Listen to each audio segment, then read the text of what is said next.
कल वाली वीडियो में हमने किया था, लास्ट वाली वीडियो में क्लास 10th का एक्सरसाइज 8.1 का क्वेश्चन नंबर 8। आज हम करेंगे क्लास 10th की एक्सरसाइज 8.1 का क्वेश्चन नंबर 9। देखो हमें क्वेश्चन क्या दिया गया है, in a triangle A B C right angle at B, मतलब 90 डिग्री हमें कौन से एंगल पे दिया गया है, बी पे। हमें क्या गिवन है, हमें दिया गया है tan A is equal to 1/√3। क्या गिवन है, tan A is equal to 1/√3। और हमें फाइंड करना है, फर्स्ट पार्ट में क्या फाइंड करना है, sin A cos C cos A sin C cos A, second part में cos A cos C minus sin A sin C। यहाँ हमें tan A is equal to 1/√3 दिया हुआ है। इसके अकॉर्डिंग हम क्या लिखेंगे, हम पता करेंगे कि परपेंडिकुलर बेस हाइपोटेन्यूज हमें क्या गिवन है, हम क्या फाइंड करेंगे यहाँ पे, पंडित बद्री प्रसाद हर बोले।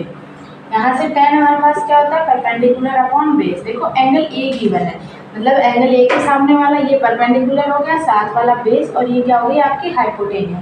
हमारे पास परपेंडिकुलर है 1, बेस हमारे पास कितना है √3।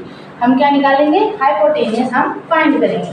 अब हमें हाइपोटेन्यूज फाइंड करने के लिए कौन सी थ्योरम यूज करनी पड़ेगी, पाइथागोरस थ्योरम। कौन सी थ्योरम यूज करेंगे, पाइथागोरस थ्योरम यूज करेंगे।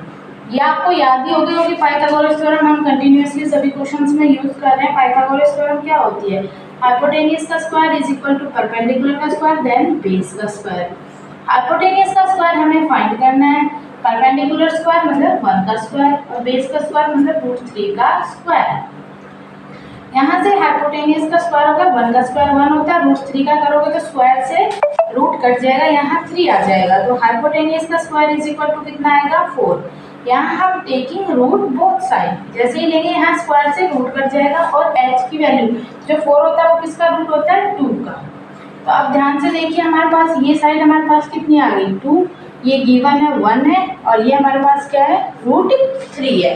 अब हमारे पास तीनों साइड्स आ गई हैं। अब तीनों साइड्स आ गई हैं तो हम तीनों साइड्स के अकॉर्डिंग tan A, और tan A तो हमारे पास गिवन ही है, हमें क्या निकालना है cos A sin A cos C और sin C।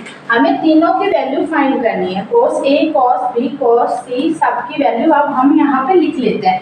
अब हमें tan A की वैल्यू की तो जरूरत नहीं है, इसलिए हम इसको मिटो देते हैं, ठीक है, रब कर देते हैं, ठीक है। अब ध्यान से देखिए, अब हमें किसकी जरूरत पड़ेगी, साइन ए। पहले ए वाले निकाल लेते हैं, ए वाले के लिए वो परपेंडिकुलर रहेगा, वो बेस सेम रहेगा, तो यहाँ हमें किस किस की जरूरत पड़ेगी, साइन ए की।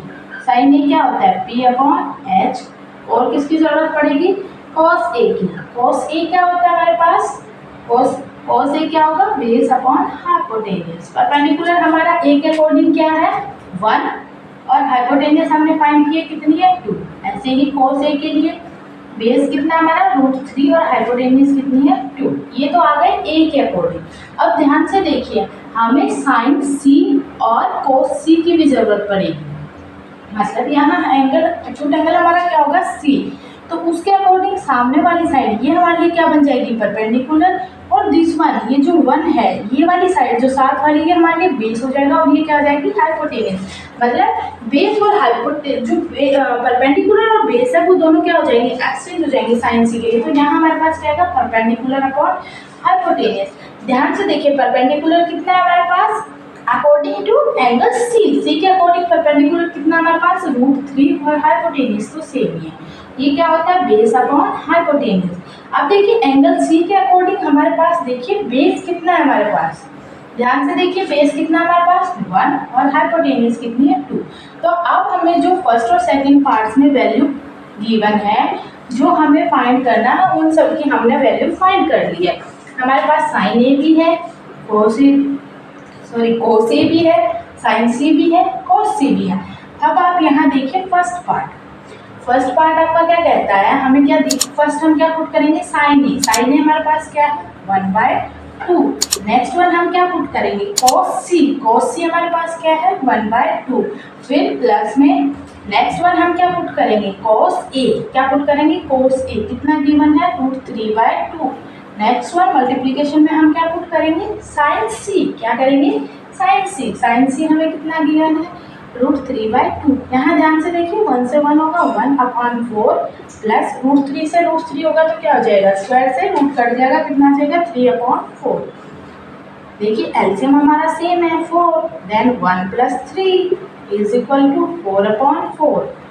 4 से 4 गया, कितना आ गया 1। तो इसके अकॉर्डिंग हमारे पास फर्स्ट पार्ट का आंसर क्या आ रहा है, हमारे पास 1 आ रहा है।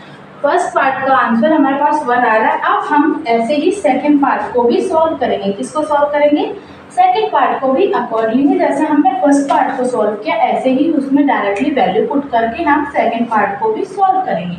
अब देखिए आपको सेकंड पार्ट में किस किस चीज की जरूरत पड़ेगी।